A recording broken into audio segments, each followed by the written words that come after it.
예, 영상 잘 보셨습니까? 예, 우리 누가복음 17장 1절에서 11절에서 19절까지 말씀을 보겠습니다. 누가복음 17장 11절에서 19절까지 말씀입니다.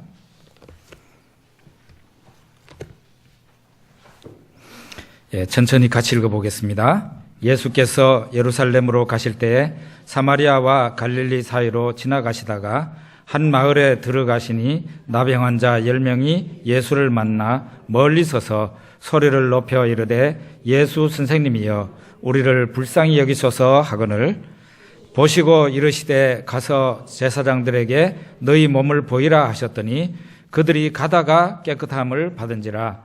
그 중에 한 사람이 자기가 나은 것을 보고 큰 소리로 하나님께 영광을 돌리며 돌아와 예수의 발 앞에 엎드려 감사하니 그는 사마리아 사람이라.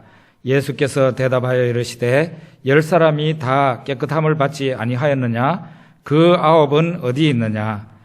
이 이방인 외에는 하나님께 영광을 돌리러 돌아온 자가 없느냐 하시고 그에게 이르시되 일어나 가라 내 믿음이 너를 구원하였느니라 하시더라. 아멘.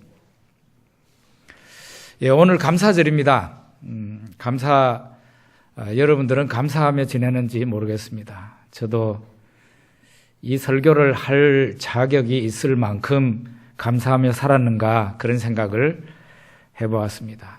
특별히 제가 감사를 잘 못한 건 부모님한테 감사를 제대로 잘 하지 못한 것 같고 또 저에게 좋은 가르침을 주신 선생님들에게 감사하는 그런 삶을 잘 살지 못했다. 그런 생각이 많이 들었습니다. 여러분 어떻습니까? 이 감사를 하려면은요, 두 가지가 먼저 선행돼야 되는데 하나는 믿음이에요. 또 하나는 화해입니다. 화해. 믿음이라는 것은 상대방에 대한 신뢰죠. 내가 어떤 선생님을 감사하기 이전에 내 속에 무엇이 있어야 됩니까? 그분을 신뢰하는 마음이 있어야 되죠. 저분은 그냥 봉급받아 먹으려고 나에게 교사의 역할을 했다. 이 정도 하면은 우리가 감사하는 마음이 안 생기죠. 그런데 저 선생님은 진정 나를 사랑해주고 나를 이뻐해주고 내 삶을 축복해 주신다. 그런 마음이 들면 신뢰감이 있는 것이죠. 그러면은 우리는 그 사람에게, 그분에게 분명히 감사할 수 있을 겁니다.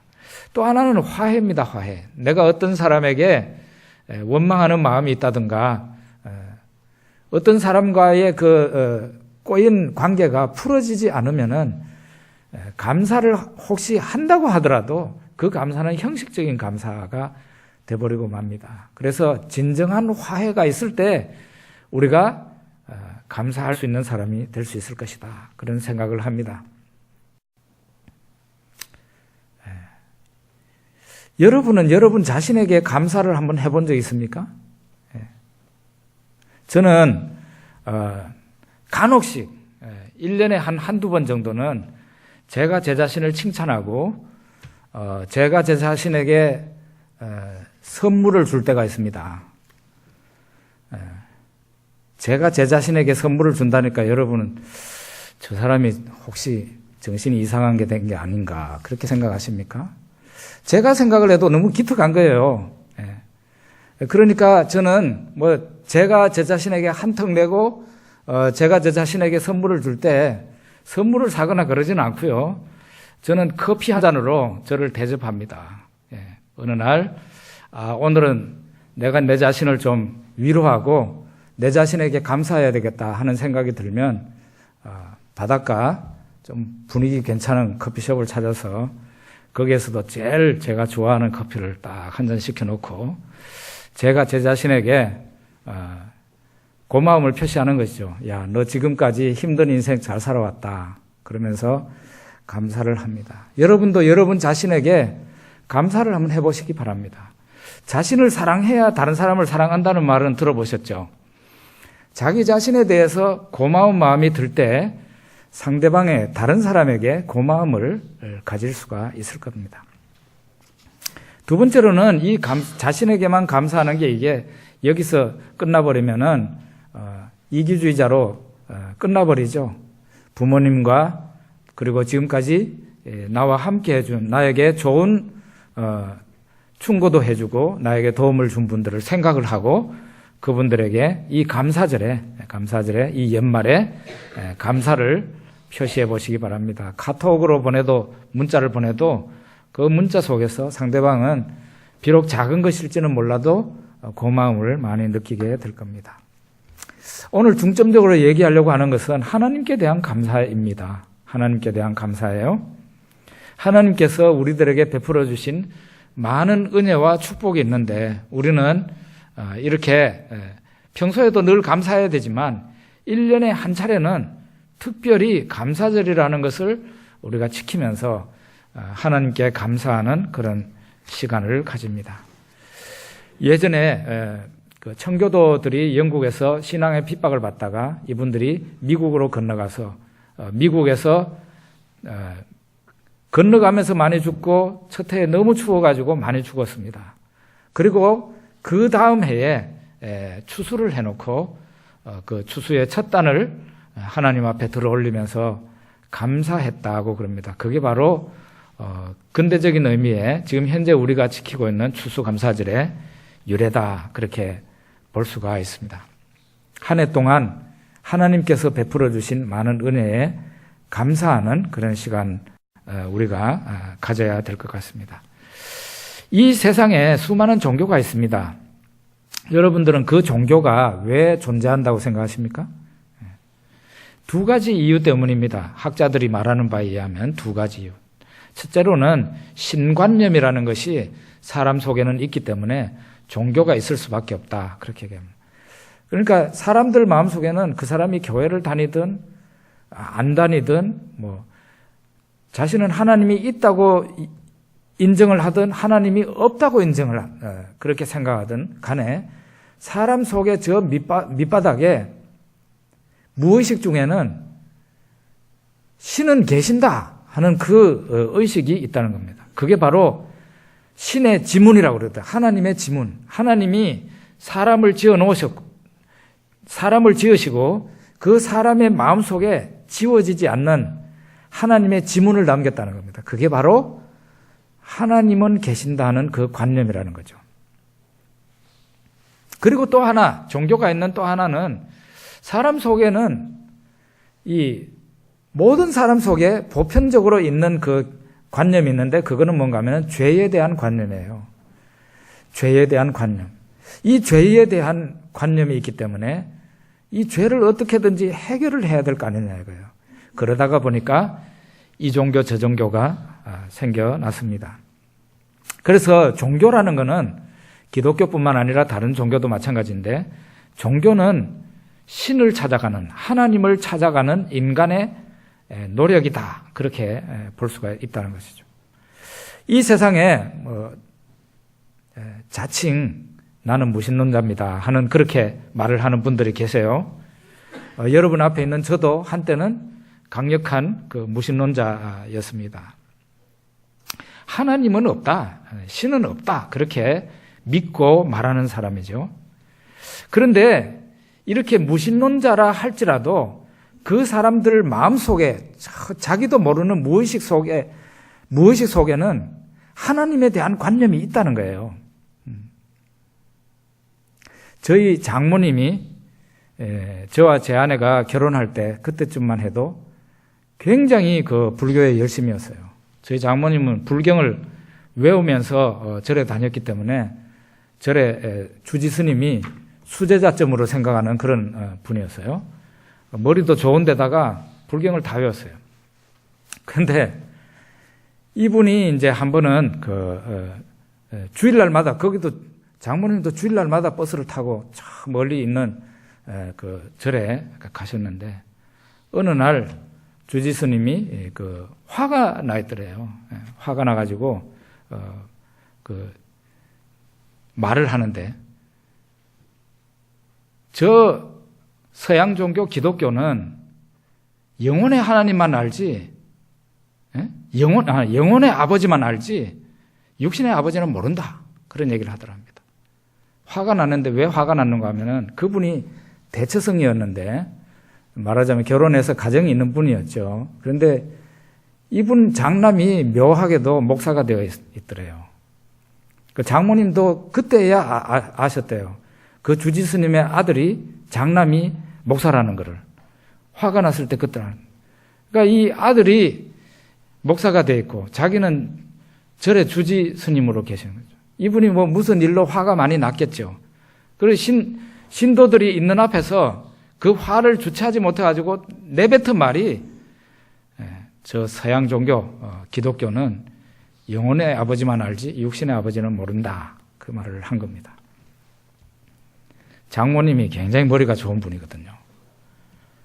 무심코 내뱉은 그 주지 스님의 말에 그러면은 영혼의 아버지는 기독교인들이 섬기는 그 하나님이신가?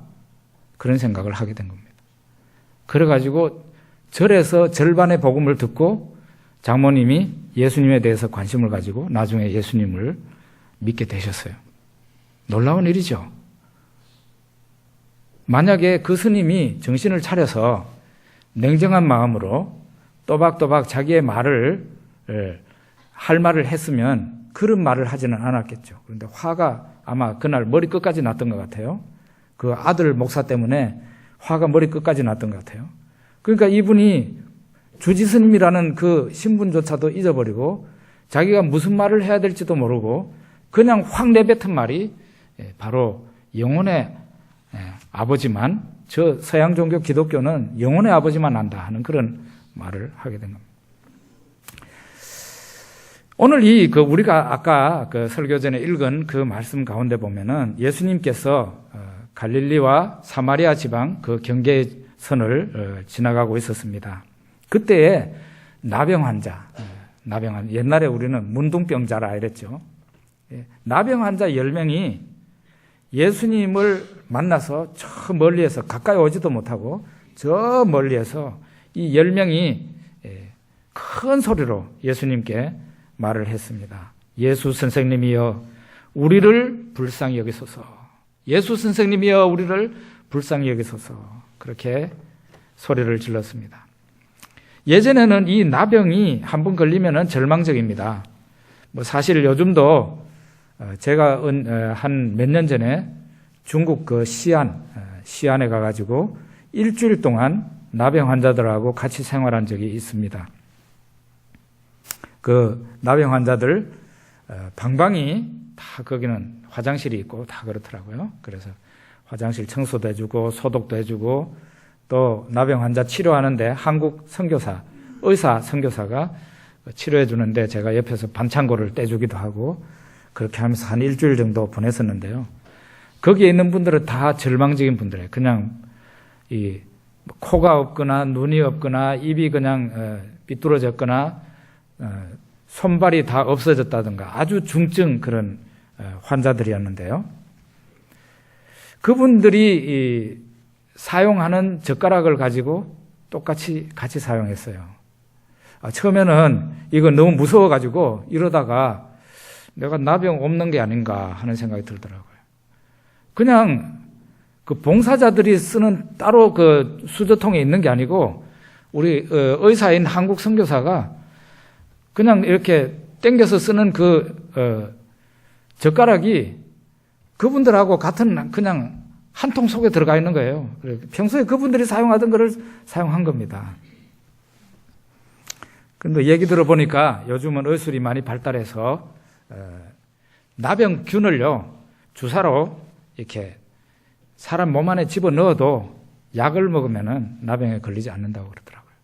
그 정도로 요즘은 많이 좋아졌습니다. 그런데 사실 얼마 전까지만 하더라도 특히 여기 성경시대에는 더더욱 그랬지만 절망적이었거든요. 나병에 걸렸다 그러면 절망적이에요. 가족들하고도 격리돼야 되고 사람 대우도 제대로 못 받고 평생을 살다가 나중에 점점 이 병이 심해지죠. 그러면은 손가락 떨어지고 발가락 떨어지고 눈코까지 떨어져 나가고 그렇게 해서 형편없이 인생을 마감하는 게 바로 나병이었다 하는 겁니다. 성경에서는 인간의 죄라는 것을 나병에 비유를 합니다. 죄라는 것이 사람 속에 있는 죄라는 것이 그만큼 무섭고 절망적인 것이라는 거죠. 로마서 3장 23절 말씀에 보면은 모든 사람이 죄를 범하였음에 하나님의 영광에 이르지 못하더니라는 말이 있습니다. 이 절망적인 죄가 모든 사람 속에 있다는 거죠. 모든 사람이 죄를 지었다.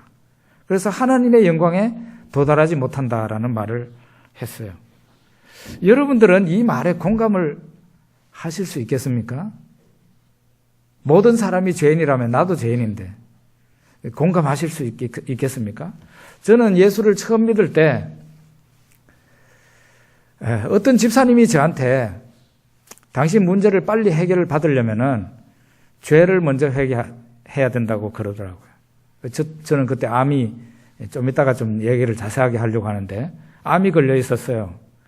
암에서 빨리 낫고 싶어서 죄를 좀 일부러라도 죄를 좀 짜내보려고 노력해 봤는데 제 속에 죄가 무슨 죄가 있는지 전혀 모르겠더라고요.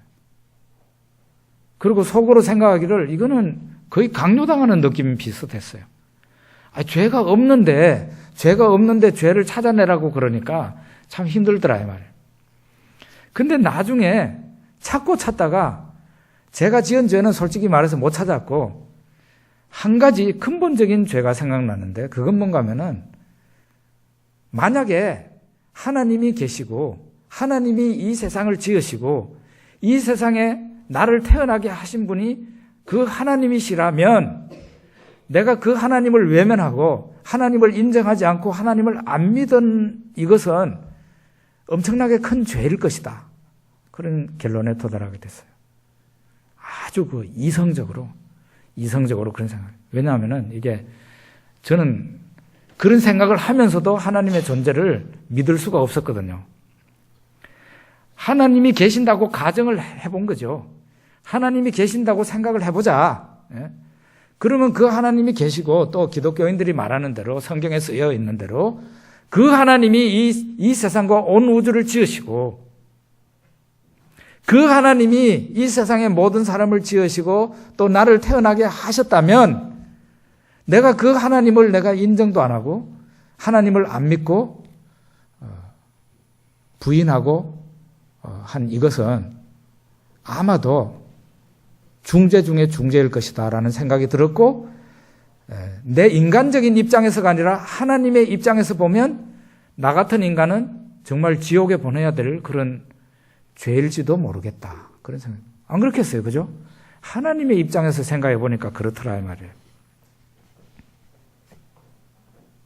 그래서 저는 어쨌든 하나님에 대해서도 그 당시에 잘 안 믿어졌고 내 죄도 잘 안 믿어졌지만 한 가지 하나님 나에게 믿음을 주십시오.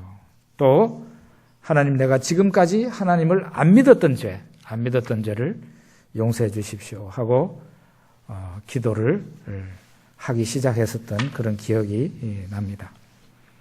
여기 13절에 보면은 예수 선생님이여 우리를 불쌍히 여기소서 나병 환자들이 이렇게 10명이 그렇게 외쳤습니다. 그랬더니 예수님께서 가서 제사장들에게 너희 몸을 보이라 이렇게 얘기를 했어요.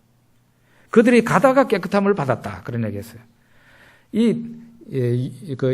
유대인들은 나병인지 나병 아닌지 혹은 나병에 걸렸던 사람도 나았는지 안 나았는지를 누구가 판단을 하는가 하면은 제사장들이 했어요. 그 당시에. 제사장들한테 가서 보여라 한 거는 예수님이 하신 말씀은 무슨 뜻이었겠습니까? 예수 선생님이여 우리를 불쌍히 여겨주십시오. 그러니까 예수님이 저 멀리에 있는 그 사람들을 향해서 제사장에게 가서 너희 몸을 보여줘. 이렇게 한 거죠. 거기에 뭐가 생략되어 있습니까? 내가 낫게 해줄 테니까 가보라는 거죠. 그런데 그들이 정말로 가다가 제사장에게 가던 도중에 나음을 얻었다. 그 병이 떠났다는 거죠. 정말 신기한 일이 일어난 거죠. 일반적으로 알고 있는 예수님은 인류의 스승이다 그렇게 생각하죠. 그런데 성경에서 말하는 예수는 곧 하나님이십니다. 교회에 나와서 달라지는 것 한 가지가 있는데 예수관이 달라집니다. 예수님을 보는 눈이 달라져요. 예수님을 사람 중에서도 위인이라고 생각했던 사람들, 옛날에 저와 같은 사람이죠. 사람 중에 위인이라고 생각했던 사람이 교회에 나와서 신앙을 갖게 되면서 예수님을 하나님으로 믿고 그렇게 알게 되는 것이에요. 예수는 하나님이다. 그러니까 그 예수가 나의 삶을 해결해 주실 수 있는 분이다. 그렇게 믿게 되는 것이죠. 그리고 온갖 불가능에서 우리를 건져내 주실 수 있는 분이다. 그렇게 믿는 겁니다. 성경에서 그래서 이와 같은 오늘 우리가 읽었던 이런 본문도 우리들에게 소개하고 있는 거예요. 나병 환자 10명이 예수님의 그 말만 듣고 제사장한테 가다가 문제 해결을 받은 것입니다. 저는 제가 처음 예수를 믿으러 나올 때 교회 안에는 기적이 있다 하는 말을 듣고 제가 마지못해서 교회를 나오게 되었어요. 정말 저는 제가 평생 그때 당시에 평생 들어보지도 못하고 보지도 못했던 놀라운 기적이 교회 안에서 일어난다는 것도 알게 되었고 예수 그리스도의 이름으로 그것이 행해진다는 것도 저는 알게 되었습니다. 모든 불가능해서 우리를 건져내 주시죠. 죽을 병에 걸려서 교회에 나왔던 사람이 예수님을 만나고 그 병을 고침받는 사람들이 있습니다. 저와 같은 사람이죠. 어떤 사람은 세상에서 평안을 얻을 수 없었어요. 그래서 평안을 얻으려고 교회에 나왔는데 예수님이 그 사람에게 세상의 평안이 아니라 움직이지 않는 하늘의 평안을 그 사람에게 주셔서 평안 중에 신앙생활하는 사람도 있습니다. 어떤 사람은 사업이 부도가 나고 생활이 어려워져서 혹은 가정이 파탄이 나서 교회에 나오는 사람들도 있습니다. 그들이 예수님을 만나고 문제 해결을 받고 행복한 신앙생활을 하는 그런 사람들이 많습니다. 그 무엇보다도 예수님은 우리의 구원자가 되신다. 성경은 그렇게 얘기합니다. 그 얘기는 뭔가 하면은 죄의 구렁텅이에서 우리를 건져내 주시는 그런 분이 바로 예수님이다. 그렇게 얘기를 합니다. 종교를 살펴보면 나름대로 다 죄의 문제를 다루고 있습니다. 어떤 종교는 그렇게 해요. 사람은 제각기 죄를 짓는데 자기가 지은 그 죄를 영원의 영원토록 자기가 지은 죄는 자기가 다 책임을 져야 된다. 그렇게 얘기를 하는 종교도 있습니다. 또 어떤 종교는 죄의 문제를 슬쩍 지나가요. 죄의 문제를 인정하기는 하지만 슬쩍 지나가고 선행을 많이 하면 좋은 데 간다. 이렇게 믿고 가르치는 종교도 있는데 대부분의 종교, 이 세상에 존재하는 대부분의 종교는 이 범주 안에 든다고 말을 할 수 있어요. 그러면은 성경은 무엇을 말하는가? 성경은 무엇을 말하는가? 사람은 자신의 죄를 자신이 해결할 수 없다. 그렇게 성경은 말하고 있어요. 그래서 하나님의 아들 예수님이 오셨고 예수님이 그 인간의 뿌리 깊은 죄의 문제를 해결하셨다. 그렇게 얘기를 하고 있습니다. 어떤 사람이 큰 빚을 지고 있는데 그 부채를 그 사람이 감당을 못해요. 그 사람보다 훨씬 더 능력이 많고 돈 많은 어떤 사람이 와서 이웃이 와가지고 그 사람의 빚을 해결해주면 그 사람의 빚은 해결이 되는 거예요.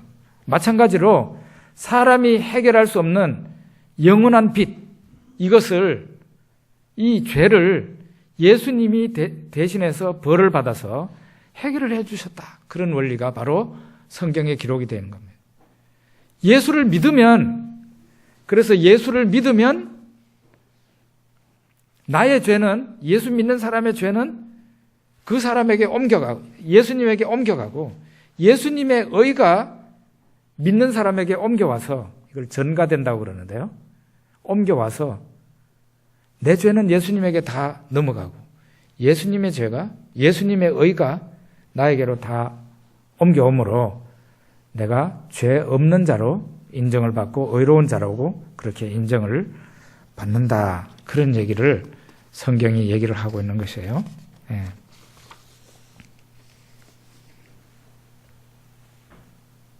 저는 얼마 전에 11월 11일 날이 지나갔습니다. 11월 11일 날. 11월 11일 날 우리 젊은 친구들이 굉장히 소중하게 여기는 그런 날으로 제가 알고 있는데 11월 11일 날은 저한테도 기념일과 같은 그런 날입니다. 1975년 제가 20살 나이 때 11월 11일 날 대구의 한 병원에서 암을 선고받은 날이에요. 의사가 저한테 골수암이라고 저희 아버지와 제가 있는 가운데서 그렇게 골수암 판정을 내린 날이 1975년 11월 11일 날입니다. 저는 그 후로 한 1년 정도 투병을 하다가 결국은 살 길은 오직 한 가지 방법밖에 없었어요. 그 당시에 다리를 절단하는 방법이었어요. 그래서 왼쪽 무릎 위에 한 20cm 위에 절단 수술을 하게 되었습니다. 저는 그 당시만 해도 절단 수술하면은 이제는 영원히 제 암하고는 끝났는 줄 알았어요. 그래서 그때 제 친구 녀석이 하나 있었는데 지금 미국에서 굉장히 큰 목회를 하는 친구인데요. 그 친구가 전도하러 왔어요. 꽃을 이렇게 사가지고. 그래서 저한테 전도를 하려고 그러더라고요. 그래서 제가 너는 예수님 믿어야 훌륭하게 살 수 있을지 모르지만 나는 예수 안 믿고도 훌륭하게 살 수 있으니까 너 그런 걱정은 안 해도 된다. 오히려 걔를 타일러 가지고 보냈어요. 그랬더니 나중에 그 친구가 눈물을 많이 쏟으면서 돌아갔다는 그런 얘기를 제가 들은 바가 있습니다. 근데 이 암이요, 재발이 됐어요. 수술한 지 7개월 만에 1년도 안 돼가지고 다시 재발이 되었습니다. 이제는 죽을 날만 기다려야 되는 그런 사람이 되었습니다. 그런데 제가 어떤 책을 보게 되었고 그 책을 통해서 교회를 찾게 되었습니다. 정말 그 당시에 제 생각으로는요, 정말 믿고 싶지 않은 예수를 믿었어요. 정말 믿고 싶지 않은 예수를 믿었어요. 살기 위해서 억지로 교회에 나왔고 내키지는 않지만 예수를 믿었어요. 왜냐하면 살기 위해서. 그만큼 예수가 싫고 저는 교회가 싫었어요. 그런데 이렇게 억지로 그냥 끌려 나오듯이 원하는 마음은 1%도 없는 사람이, 예수를 믿고 싶은 마음이 1%도 없는 사람이 예수님께 나오게 된 거죠. 우리 하나님께서 이와 같은 억지로 교회를 나온 저를 하나님께서 보살펴 주시고 저에게 은혜를 베풀어 주셔서 제가 40년 동안 행복하게 예수님 때문에 새로운 인생을 행복하게 잘 살았습니다. 예수님이 나의 모든 죄를 사하시고요, 나를 하나님의 자녀로 삼아주시고 나의 영혼을 구원하셔서 저 천국 백성으로, 천국 갈 수 있는 사람으로 만들어주셨어요. 그리고 제일 중요한 건 뭡니까? 저의 불치의 암도 낫게 해주셨어요. 낫게 해주셨어요. 무려 4년 만에, 제가 암 때문에 4년 동안 누워 있었는데 그 4년 만에 이 암이 저한테서 완전히 떠나갔습니다. 정말 무서운 게 암이더라고요. 그 암이요, 정말 무서워요. 다리를 절단했는데도 그게 암의 뿌리가 아마 위에 있었는 모양이죠. 그게 또 재발돼가지고 너무 힘들었어요. 어쨌든 예수님께서 제 암까지도 고쳐주셔서 제가 40년 동안 예수 안에서 행복하게, 아주 행복하게 살았습니다. 정말 새로운 인생을 우리가 살고 싶으면, 이미 새로운 인생을 나는 찾았습니다 라는 분도 계시겠지만, 혹시 그런 분, 새로운 인생을 아직 못 찾았습니다, 나는 아직 안식과 평안을 못 얻었습니다 라고 마음속에 그런 생각이 드시는 분이 있다면 이제라도 예수님을 만나시면 되죠. 새로운 인생을 살고 싶으면 여기 10명의 그 사마리아에서 저 멀리서 가지고 예수 선생님이여 우리를 불쌍히 여기소서 했던 그런 사람의 심정처럼 예수님을 향해서, 예수님 나에게 구원자로 오셔서 내 영혼을 건져주시고 내 이 인간적으로는 해결하기 힘든 이 문제를 해결해 주십시오. 그러면은 예수님께서 여러분의 문제를 제 문제를 해결해 주신 것처럼 해결해 주실 줄로 저는 믿습니다. 볼지어다 내가 문 밖에 서서 두드리노니 누구든지 내 음성을 듣고 문을 열면 내가 그에게로 들어가 그로 더불어 먹고 그는 나와 더불어 먹으리라, 이런 말을 했어요. 예수님을 향해서 마음문을 열면 예수님께서 그 사람 안으로 들어간다 그랬어요. 여러분들이 여러분 마음속으로 진심으로 예수님을 향해서, 그렇습니다, 예수님, 제 마음문을 이 시간 엽니다. 제 마음문을 이 시간 엽니다. 제 안에 들어오셔서 저로 하여금 예수님과 함께 새로운 인생을 살게 해 주십시오. 기도해 보십시오. 그러면은 정말 놀랍게도 예수님께서 여러분들에게 들어오셔서 여러분의 삶을 인도해 주십니다. 뭐 그렇게 한다고 큰일이 일어날까? 정말로 큰일이 일어나고 여러분의 인생이 BC와 AD가 갈라지듯이 놀라운 인생이 여러분의 인생 가운데 나타나게 됩니다. 마지막으로 이제 정리를 하면서 말씀드리고 싶은 것이 있는데, 그게 뭔가 하면은 이 나병 환자 10명이 제사장한테로 몸을 보이러 가다가 고침을 받았어요. 그런데 그 중에 10명 중에 딱 한 명만 막 엄청 놀란 거예요. 자기 병이 나았으니까. 그래가지고 큰 소리를 지르면서 하나님께 영광을 돌리면서 예수님께 와가지고 엎드려서 감사를 했다 그랬어요. 그랬더니 예수님께서 뭐라고 그랬습니까? 너희들이 다 낫지 않았느냐고. 그런데 9명은 어디 있는 거냐고 그랬어요. 그리고 이 온 사람들이 10명 중에 온 이 한 명도 유대인이 아니고 이방인이었어요. 이방인. 하나님을 모르던 사람이었어요. 하나님을 모르던 사람이 거꾸로 자기 병을 고침받고 난 뒤에 막 엄청 놀래가지고 하나님께 영광을 돌리면서 이건 하나님이 하신 거라고 그러면서 예수님 앞에 나와서 절하고 감사했는데, 평소에 하나님을 믿는다는 그 사람들이, 유대인들은 아무도 오지를 않았어요. 놀라운 일이죠. 아무도 감사하러 오지 않았다 이 말이에요. 예수님이 그 사람에게 얘기를 했습니다. 이 이방인 외에는 하나님께 영광을 돌리러 돌아온 자가 없느냐? 그에게 말을 하기를 일어나 가라. 너의 믿음이 너를 구원하였느니라. 이렇게 말을 했습니다. 결국은 이 9명의 사람들도 병고침을 받았지만 예수님께 나와서 감사를 하지 않았잖아요.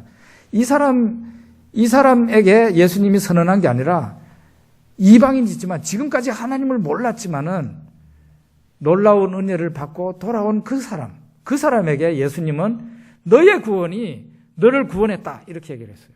이게 뭘 얘기하는 겁니까? 그 9명의 사람도 대단한 기적을 체험했지만 그 사람들은 그걸로 끝났다는 얘기가 되죠. 정말 그 사람들에게는 아직도 구원이 일어나지 못했다 그런 얘기입니다. 표면적인 구원은 일어났지만 그 사람들에게 진정한 구원, 그것은 일어나지 못했다는 얘기예요. 그 얘기는 뭔가 하면은 그런 나병이 걸리거나 어려운 문제가 생긴 하나님과의 올바른 관계 속에 있지 못함으로 인해서 어려운 문제가 왔던 그런 문제가 다시금 재발할 수 있고 어려움에 처할 수도 있다 그런 얘기입니다. 여러분, 이 시대에 교회를 몰랐던 사람, 하나님을 몰랐던 사람들이 의외로 참 마음이 부드럽고 마음이 열려있는 것을 저는 많이 경험합니다. 솔직히 말해서 제가 목사로서요, 교인들한테는 그다지 존경을 못 받아도 의외로 사회에 나가서 교회도 다니지 않는 분들이 저를 목사라고 귀하게 생각하고 그렇게 얘기하는 분들이 의외로 굉장히 많았어요. 교회 다니는 성도들은 자기 교회 목사는 귀한 줄 알아요. 그런데 타 교회 목사는 귀한 줄로 생각을 안 해요. 마치 이단 종교에 속한 사람처럼 그렇게 바라봅니다. 그거 틀렸지 않습니까? 무엇이 그들의 마음을 그렇게 단단하게 만들었을까요? 오늘 이 본문에 보면은 하나님을 그동안 몰랐던 사람들이 오히려 하나님께 영광을 돌리고 감사했다는 것을 생각을 할 때 우리도 보드라운 마음, 하나님께 열려진 마음, 편견 없는 마음, 그런 마음을 갖고 하나님 앞에 감사를 표시하며 그렇게 살아야 되지 않을까 그렇게 생각합니다. 오늘 특별히 오늘 처음 교회를 찾은 분들, 또 오랜만에 오신 분들에게 감사의 인사와 함께 환영을 합니다. 또 여러분들에게 오늘 제가 여러분들에게 드리는 이 메시지가 조그마한 도움이라도 되어서 하나님과 손잡고 인생을 살아가는데 큰 도움이 되시기를 바랍니다. 제가 암에 걸려서 내 인생은 끝났다 하는 그때에 정말 죽기보다 싫은 예수를 믿었습니다. 저야말로 정말 예수를 믿고 싶은 마음이 1%도 없는 사람이 오직 살기 위해서 예수를 믿었습니다. 그런데 예수님은 그런 저를 받아주셨고 제 인생을 변화시켜 주셨고 제가 생각해도 감사할 만큼 40년의 인생을 훌륭하게 살아왔습니다. 여러분도 여러분의 인생에 복되고 감사한 일이 충만하기를 바랍니다. 네, 기도하겠습니다.